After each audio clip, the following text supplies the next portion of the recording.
Have you ever found yourself regretting a big investment? That's what this episode is about, because I want to tell you about two investments that I made that were really high ticket, very, very costly in terms of money. But the lessons that I got from them are still helping me out today. So, yes, we're going to flip the pancake on these mistakes, but I wanted you to hear them, number one, so that you don't make them yourself. And number two, so you can start to see the bright side of these mistakes. Because really, that's the only way to be moving forward in your business is to not dwell on the things that went wrong and start to realize that things can work out in the end. Sometimes things just have a way of working out anyway. Hi, my name is Coveney. I'm a marketing strategist and business coach.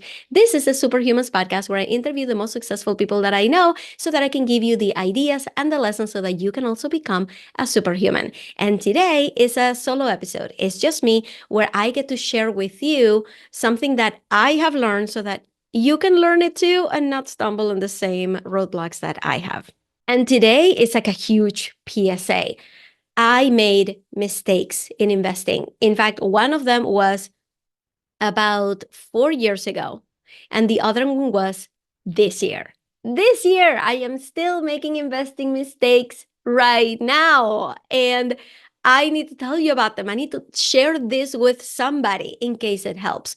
So, first of all, why don't we start with what are we looking for when we invest, right? Why are we making these mistakes? Why are we still looking for solutions?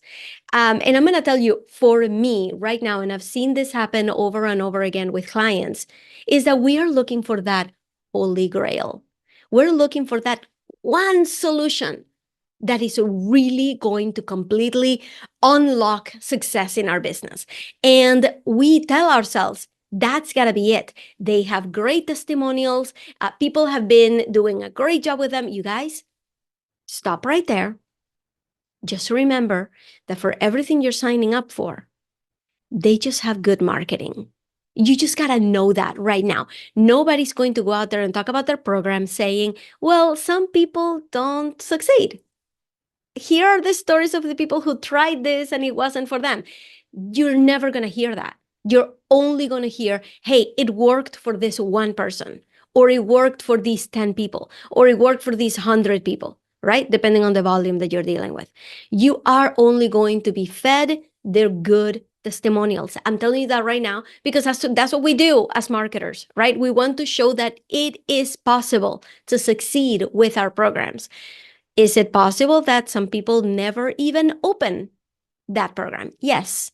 Is it possible that it has a 20% success rate? Yes.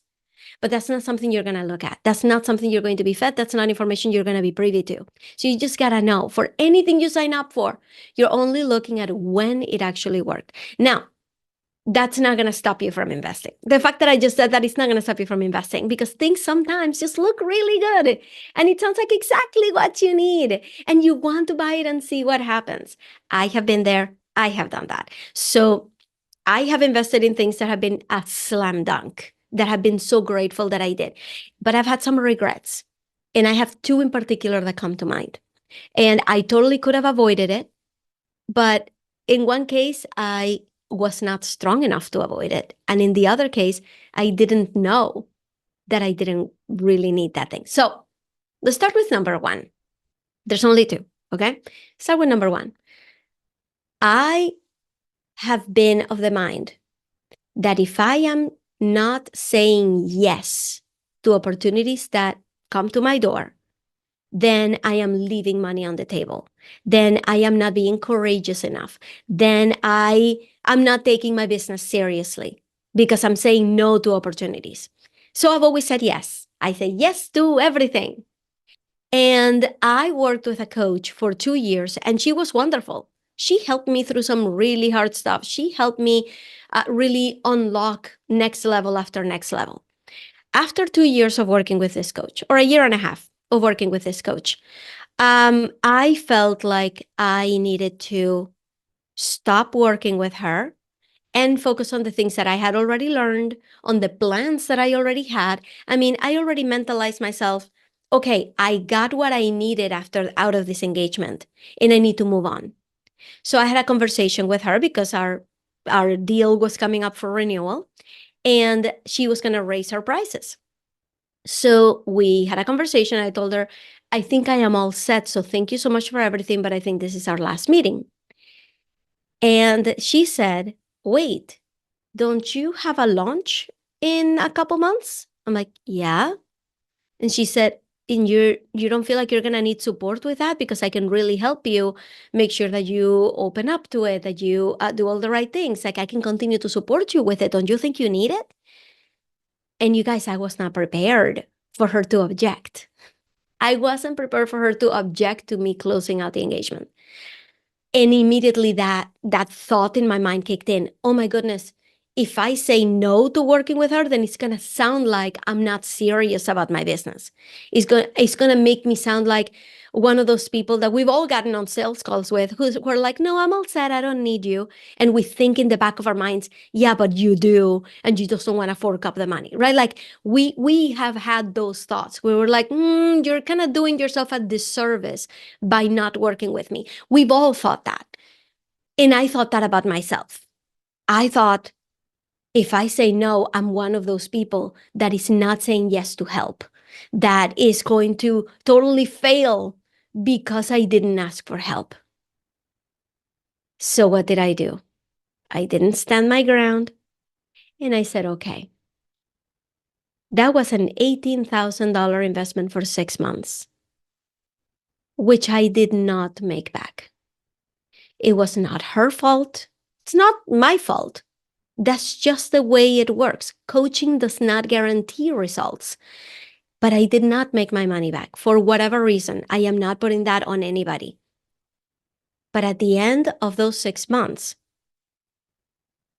I didn't have the money to make my final payment, and I had to go back and ask my husband for money, which felt humiliating, to say the least, because at that point I had already been in business on my own for 3 years, and now I'm asking him for money from our personal account. Of course, he was super nice about it. He wants to support me. He gave me the money. I paid it back a few months later. Everything was fine at home.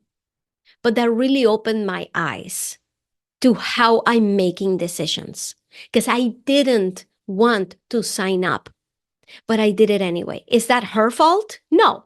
She was doing her job. She's a great salesperson. She's a great marketer. She is somebody who can actually help me. She's been helping me for 2 years. Of course, she's going to show me that she could help me. I didn't have the strength to say no, and I didn't know why.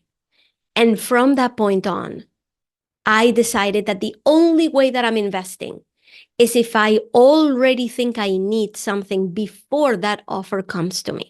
And this happens all the time to us. We see a Facebook ad, we see somebody doing really well, we see somebody launching a product, and we think, oh, maybe that's something that I need, right? We let ourselves be convinced by the marketing that this is something we need, when in fact, the need needs to come first.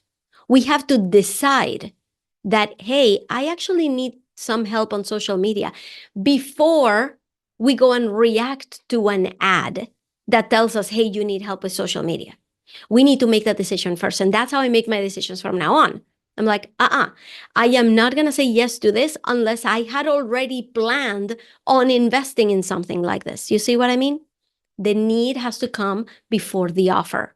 Don't let the offer drive the need. So that's kind of like lesson number 1. And to this day, I regret that investment. Where would I be now if I didn't have that in my debt, right? I regret that investment. And I know some people say you shouldn't regret anything because it got you here. Sure, I learned a lesson, very valuable lesson that probably saved me from even more expensive mistakes. Yes, but I still look back on it and I'm bitter about it. I'm still bitter about it. So let's go to my mistake number 2. My mistake number 2 happened this year, where I was convinced that what I needed was a sales system. And this was in the beginning of the year. In the beginning of the year, I changed my pricing structure. I went from having a membership to having a high ticket program, to taking my membership and turning it into the high ticket program that I can just go out and sell. And I thought, I need help selling this thing. So I enrolled in a $15,000 6-month sales program. And I thought that's exactly what I needed. Turned out that after trying their methods for a couple of months, I realized that was just not in integrity with me. It was extremely aggressive sales. They kept calling it evergreen, even though it wasn't, even though it was purely through sales calls. And I didn't understand, like, why was this not working for me? It's like, my heart is not in this type of selling. This is not what I want to do. I want to create no-brainer solutions for people. So I was in this $15,000 6-month container with other people who paid $15,000. And number one, I got a great friend out of it. I got two great friends out of it. I made some amazing connections in that program. And it was great from that perspective, actually meeting people that I could get on Voxer with, and that we could powwow and we could talk about their strategy and my strategy. We're still in touch. But eventually I just faded away from the program. And that is one that I probably won't say that I regret as much, because I was not coerced into it. I knew what I was signing up for. They did not really miscategorize what they were teaching. I knew kind of what it was before I signed up, and I got something out of it. Not exactly what they wanted me to get out of it, but I did. I got something out of it. So it's not quite a regret, but I do believe that I should have kept my money and invested it in other ways. So what lesson can you draw from this? Sometimes investments are not going to work out, but it's up to you to make the most of them. I got amazing connections out of it, and I'm still growing because of it. And another thing happened. I found a completely different container, a completely different person who was offering a group, an online group, where I could just go and ask questions of people who have, been extremely successful. That's all it was. You just come into this group, we have custom trainings, and we can answer your questions. That's all it was. $300 flat fee, not a membership, not a subscription, just a flat fee. And I'm going to tell you, best $300 that I ever invested. The best. And I saw that, and I realized this is what I want to be offering. I want to have a group that is one-time flat fee, and you can get into my circle where I can come and answer your questions. It feels so much better than a free Facebook group and answering questions there. It feels so much better than charging whatever amount of money to just a few people to just help a few people. So I created it. I went and I created it. I call it the lifetime coaching mentorship, because once you're in for life. And all we do in there is answer questions, create custom trainings that people can request. Like, you can go into the group right now and say, I would like a training on passive income. I would like a training on ads. I would like a training on this. And you can request these trainings. And I just go in and I'm going to train you on it. So it felt so good to me to create my lifetime mentorship. And by the way, if you would like to get in on it, all you have to do is go to realsuperhumans.com/lifetime. It will give you all of the information of what you get in there, and you can just pay your one-time fee, and you can be in my circle where I'm going to be answering questions, supporting you, and where you can find other people who are doing what you're doing, so that you can feature each other on your podcasts, so that you can share audiences, so that you can hire each other for services.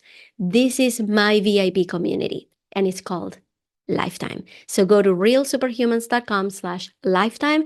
I really hope to see you in there. I really can't wait. But most importantly, I want to be offering things that people actually need right now without breaking the bank, right? That's why I created the Superhuman Academy. If you go to realsuperhumans.com/academy, you're going to see my list of courses. We have stuff in there about how not to get hacked on Facebook, how to find those hackers on Facebook, right? We have a course about that. We have a course about writing quick email copy that actually gets your emails open, that actually gets your emails read, and that convert. And that is not even $100 investment. All of my courses are under $100 right now inside the academy. So if you need something right now, help with social media, how to be great on the DMs in a way that makes you feel really good, we have all of those courses inside the academy. realsuperhumans.com/academy will get you there. So what did I want to share with you here just to wrap this up? You are going to make some investments that you're not going to like. Just be sure to not be that person who complains about it. Just be sure to not be that person who goes around saying, well, coaching doesn't work, and that didn't work for me, and that is just awful, and this is just terrible. Be the person who says, I invested in that. And although I may think it was a mistake, I may regret it, I learned something from it. A very valuable lesson that would have been very expensive later on. I learned something from it. Be that person. And I'm going to guarantee you that you're going to be in a much better spot in 2 years, 3 years, 5 years, when you adopt the mentality that things are not happening to you, that you have control over your life, over the outcomes, even if you make mistakes, even if sometimes you get into situations where you're like, I don't know what I'm doing here. It's all a lesson. So thank you so much for listening to this episode. That was my lesson for the day, and I really hope that it was helpful. If you found this interesting, please take a screenshot, share it on your stories, tag me at Ina Coveney on Instagram. Make sure you're spelling Coveney right. It ends in EY. I'm also putting the link to my Instagram below. Send me a DM. Tell me that this actually resonated with you. I would love to hear from you. All right. Thank you so much for being here, and I will see you on the next one. Hey there, Ina here. After listening to this episode, you might have a ton of